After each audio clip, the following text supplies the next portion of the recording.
సామాజిక అస్త్రం number one number one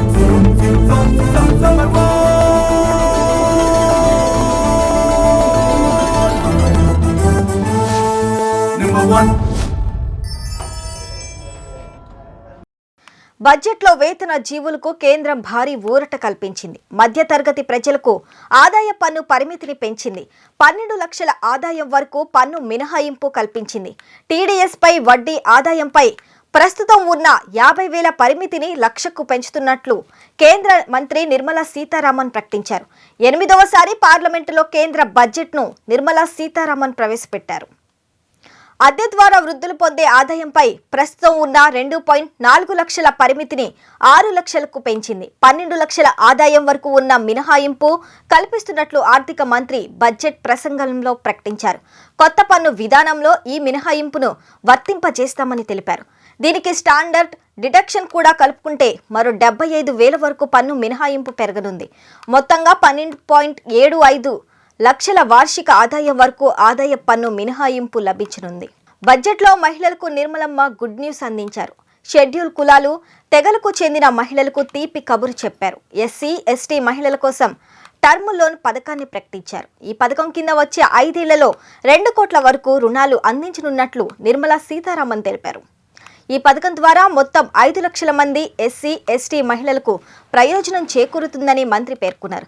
తొలిసారి సొంత వ్యాపారాలను ప్రారంభించే, ఉన్న వ్యాపారాలను విస్తరించాలనుకునే మహిళలకు ఈ పథకం ఉపయోగపడుతుంది. ఈ పథకం ద్వారా దేశవ్యాప్తంగా మహిళలకు, ఎస్సీ ఎస్టీ వర్గాలకు చెందిన వారికి ఉద్యోగ ఉపాధి అవకాశాలు కల్పిస్తామని నిర్మలా సీతారామన్ చెప్పారు. కేంద్ర ఆర్థిక మంత్రి నిర్మలా సీతారామన్ వరుసగా 8వసారి ప్రవేశపెట్టిన ఈ బడ్జెట్లో పలు కీలక నిర్ణయాలు తీసుకున్నారు. ప్రభుత్వం ప్రకటించిన పన్ను మినహాయింపులు, ఎగుమతి దిగుమతులపై సుంకాల మార్పులతో పలు వస్తువుల ధరలు ప్రభావితం కానున్నాయి. దాంతో పలు వస్తువుల ధరలు పెరుగుతాయి, మరికొన్నిటి ధరలు తగ్గనున్నాయి.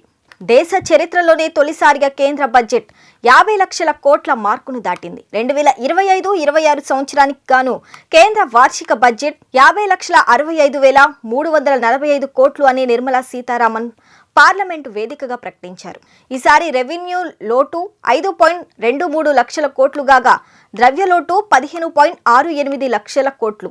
2025-26లో మూలధన వ్యయం 11.2 లక్షల కోట్లు కాగా స్థూల పన్ను రాబడి 42.7 లక్షల కోట్లు అని నిర్మల వివరించారు. కార్పొరేట్ పన్ను వసూళ్లు 10.82 లక్షల కోట్లు కాగా జీఎస్టీ సెస్ వసూళ్లు 1.67 లక్షల కోట్లు, ఎక్సైజ్ పన్ను వసూళ్లు 3.17 లక్షల కోట్లు అని వెల్లడించారు. ఈ ఆర్థిక సంవత్సరంలో కేంద్ర ప్రభుత్వ మార్కెట్లో 15.82 లక్షల కోట్ల రుణాలు తీసుకోనుంది.